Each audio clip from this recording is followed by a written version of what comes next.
વડોદરા શહેરમાં ભજન લેખક ગુણવંત પટેલ દ્વારા મનગમતા ભજનોની ત્રીજી આવૃત્તિનું વિમોચન કરવામાં આવ્યું હતું।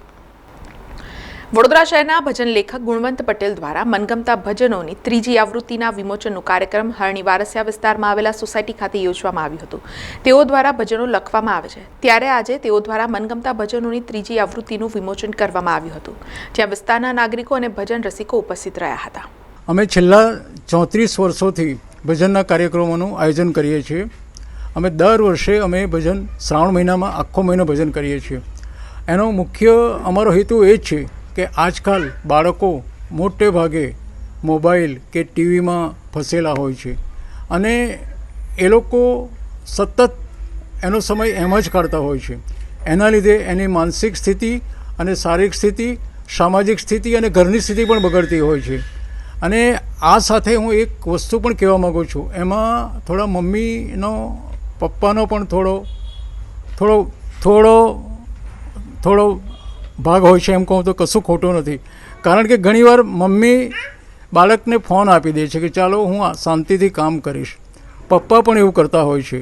માટે આ માધ્યમ દ્વારા હું એટલું માતા પિતાને પણ કહેવા માગું છું કે જેમ કુમળો છોડ વાળે એમ વળે, માટે તમારા બાળકોનું સંસ્કારોનું જતન કરજો અને ટીવી માટે કે મોબાઈલ માટે દૂર રહેવા માટે એમને કોઈક બીજી પ્રવૃત્તિમાં જોડાણ કરો।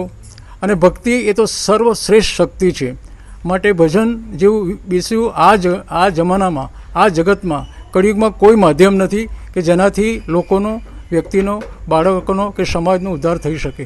ભક્તિ જ બચાવશે। આ અમારી ભજનની ત્રીજી આવૃત્તિ છે। 2 આવૃત્તિ એ પહેલાં નીકળી ચૂકી છે, બીજી આવૃત્તિની બુકો ખલાસ થવા આવી છે અને ક્યારેક મારી પાસે ભજનની બુક માટે ફોન આવે છે, પણ હું એવું વિચારું છું કે ભજન માટે હું કેવી રીતે ના પાડી શકું। એટલે આ ત્રીજી બુક એટલા માટે જ મેં બનાવી છે કે જ્યાં સુધી મારો શ્વાસ છે ત્યાં સુધી મારી પાસે ભજનનો સ્ટોક રહેવો જોઈએ। મારી એ જ ઈચ્છા છે કે હું ભજન માટે ના નહીં પાડી શકું અને આ સંસ્કૃતિ જળવાયેલી જ રહેશે।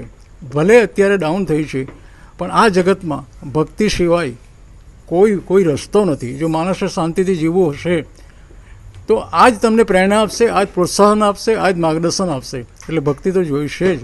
સમાચારોના સતત અપડેટ માટે TNN ન્યૂઝને YouTube પર સબસ્ક્રાઇબ કરી બેલ આઇકોન પ્રેસ કરો અને અમારી સાથે જોડાયેલા રહો Facebook, Instagram અને Twitter ઉપર।